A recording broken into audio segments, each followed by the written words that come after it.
Sketch pen की माला डाल के काहे घूम रहे हो?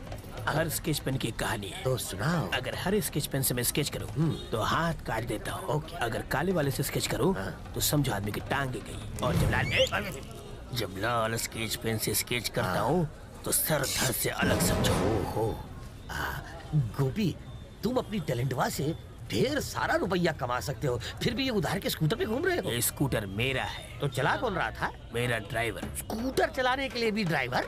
स्केच करते वक्त अगर मैं स्कूटर चलाऊं और सामने से एक ट्रक मुझसे टकराए तो मेरा स्केच बिगड़ जाएगा। क्या हो विचार है? ये छोड़ो और पूछो मैं यहाँ क्यों आया। क्यों आए हो? ये लो, लॉटरी लगी। असली है, एटीएम से निकाला है। गोपी, हमका तो हर मदद चाहिए। बोलो। एक आदमी हमका तंग कर रहा है, उका तू स्केच बना दो, ये एडवांस रख लो।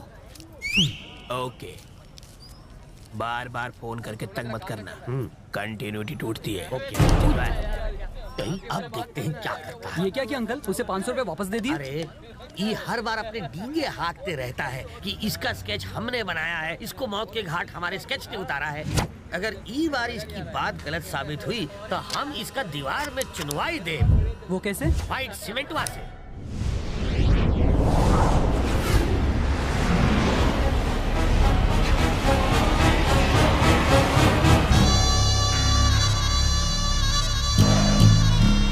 तो शंकर, तुम्हें क्या लगता है कि अपने भाई की मौत के बाद तुम बहुत बड़े डॉन बन गए हो? सुनने में ये आया है कि विजय कृष्णा ने कातिलों को ढूंढकर सबके सामने मारने की कसम खाई है। अगर उसे पता चल गया कि तुमने अपने भाई को मरवाया है, तुम बचोगे नहीं।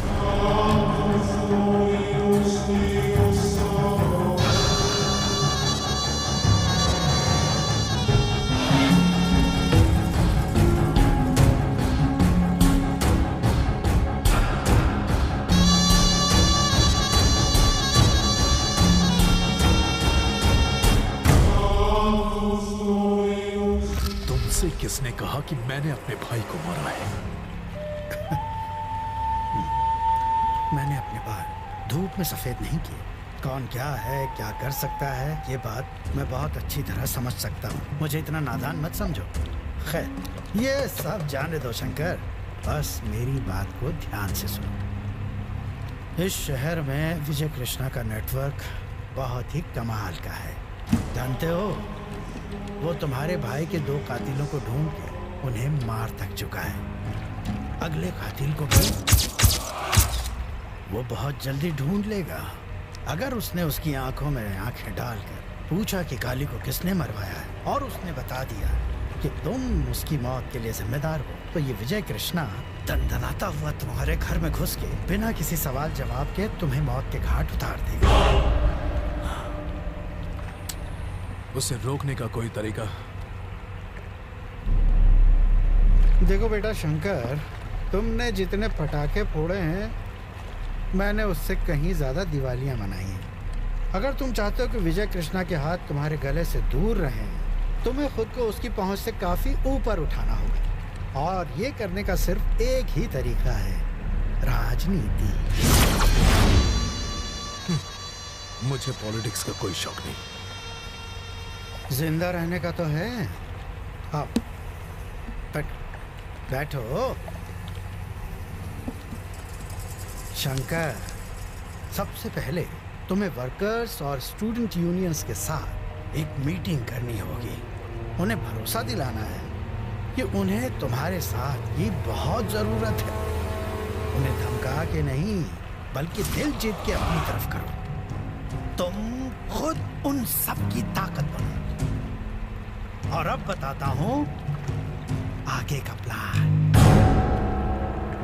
धर्म के नाम पर प्रांत को ढाल बना के हम जनता को उकसाएंगे, और इसके लिए हमें शहर की 25-30 बसों को तोड़ना होगा। कम से कम 100 दुकानों में आग लगानी होगी। इससे शहर में दंगे शुरू हो जाएंगे और फिर तुम्हें सारी जनता का प्रतिनिधि बनकर अकेले इस सब के खिलाफ आवाज उठानी होगी। इससे दूसरे दलों और मेरी पार्टी ऑफिस में खलबली बच जाएगी और फिर बैठे बिठाए तुम्हारे हाथों में ताकत आ जाएगी। इस तरह होगी इसकी पॉलिटिक्स में ग्रैंड एंट्री। क्या कहते हो वकील?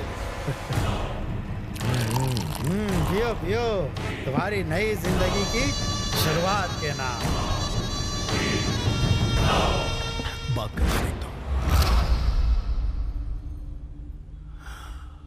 आप सब जानते हैं, जब भैया जिंदा थे तो वो आप सबका ख्याल बिल्कुल अपने परिवार की तरह रखते थे। विजय कृष्णा ने उन्हें अपने भाई की शादी में बुलवाकर मरवाया और हम सबको अनाथ बना दिया। लेकिन घबराओ मत, अब मैं आप सबका ख्याल रखूंगा, आपके बारे में सोचूंगा, और अगर मुझे आपकी यूनियंस का साथ मिला तो पॉलिटिक्स में भी कूद पड़ूंगा।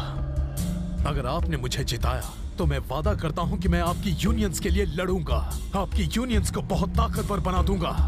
भैया के जाने के बाद हम सब बिखरे नहीं हैं, हम सब एक हैं, एक।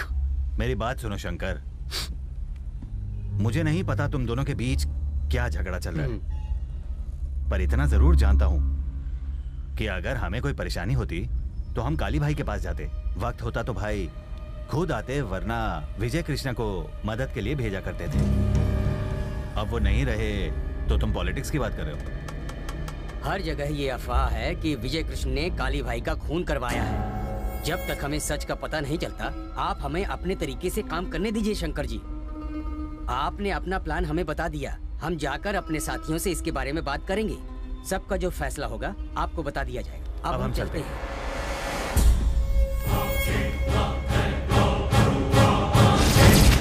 ये साले तो डायलॉग मार कर निकल गए। आप ही के कहने पर मैंने इन्हें समझाने की कोशिश की। ये तो साफ हो गया कि ये लोग तुम्हारा साथ नहीं देने वाले हैं।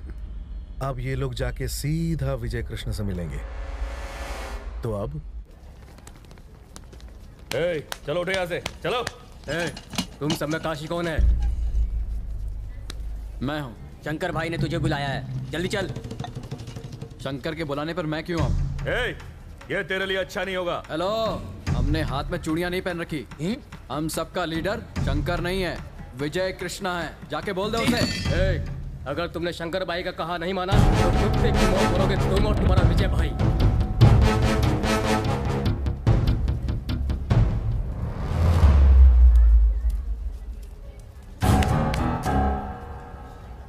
यहाँ से निकल जाओ वरना छोड़ूंगा नहीं।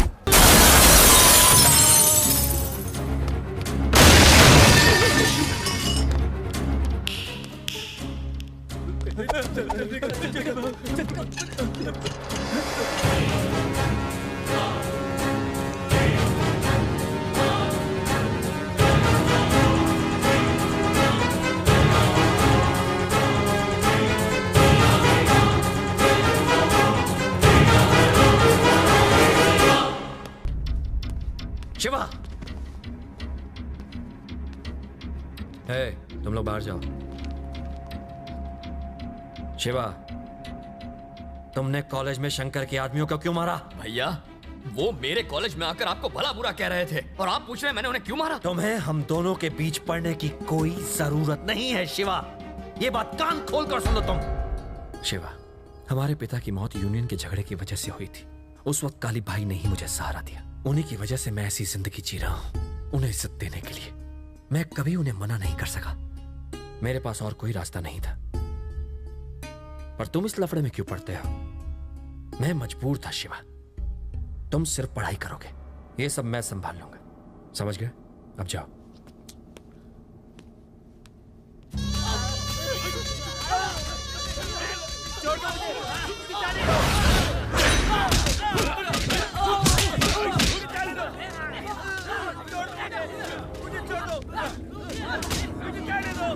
मैंने कहा था ये तुम्हारा साथ नहीं देंगे। अब तुम मार मार के उनकी खाल उधेड़ने में लगे हो। ये लोग अपनी जान दे देंगे पर तुम्हारा साथ हरगिज नहीं देंगे। मेरी बात मान लो, विजय ना बड़े आराम से इन सबको अपने कब्जे में कर लेगा और फिर हम लोग यहाँ बैठ के भजन कीर्तन करेंगे। हरे रामा हरे कृष्णा हरे रामा, लोग आके चढ़ावा चढ़ाएंगे। इन सब के साथ से ही तुम्हारी ताकत बढ़ेगी। तुमसे तो बात करना दीवार से सर मारने जैसा है। ना कुछ बोलते हो ना कुछ करते हो। अरे सोचो, कुछ सोचो।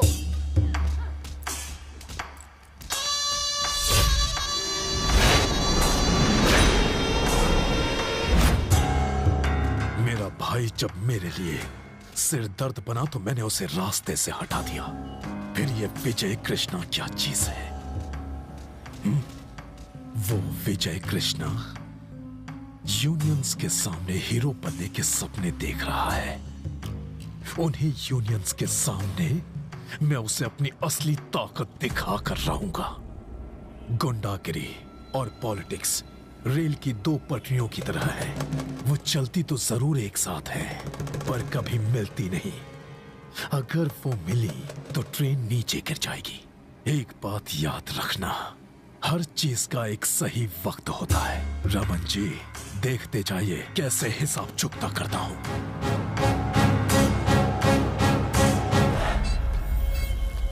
भाई कल विजय कृष्णा कॉलेज स्टूडेंट को भाषण देने जा रहे हैं। पप्पू का फोन आया था। जाओ बॉबी को बुलाओ।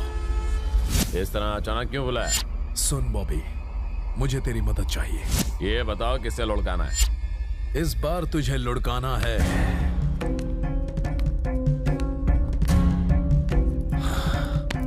विजय कृष्णा को। क्या कहा? विजय कृष्णा को? बहुत मुश्किल है। साला मेरे लिए नासूर बन गया है। शंकर, तू उसे जानता नहीं है क्या? ना सिगरेट पीता है, ना दारू पीता है। कॉलेज में स्पोर्ट्स में अव्वल आया करता था। चाकू लगने के बाद भी चीते की तरह भाग सकता है। मैंने तुम्हें यहाँ उसकी तारीफ करने के लिए नहीं बुलाया है।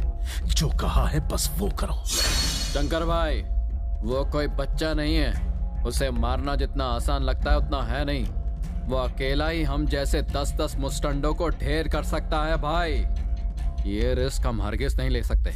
कल कॉलेज में स्टूडेंट्स की मीटिंग है। कम से कम 1000 स्टूडेंट्स वहां आएंगे।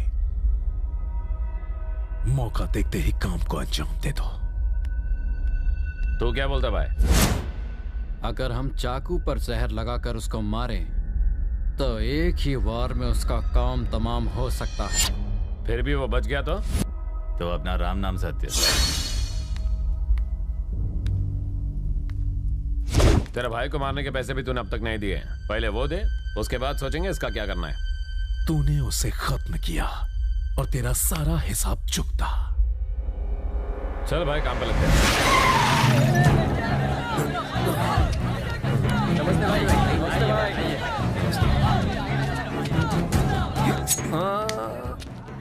ये खून सिर्फ अपने माँ बाप और देश के लिए बहाना है।